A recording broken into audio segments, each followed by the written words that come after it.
৮ বছর পর মায়ের সাথে লন্ডনে ঈদ উদযাপন করলেন বিএনপির ভারপ্রাপ্ত চেয়ারম্যান তারেক রহমান।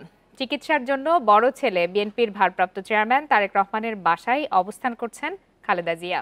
এদিকে রবিবার লন্ডনের কিংস্টনে বাসার পাশের কিংস মেডাও স্টেডিয়ামে স্থানীয় সময় সকাল 10:15টায় ঈদের নামাজ আদায় করেন তারেক রহমান।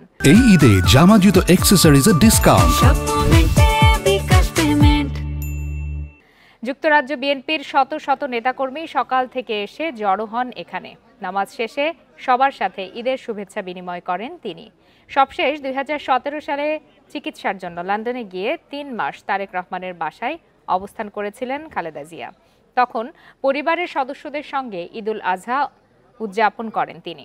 এরপর দীর্ঘদিন কারাগারে থাকায় পরিবারের সদস্যদের সঙ্গে ঈদ উদযাপন করা হয়নি তাঁর।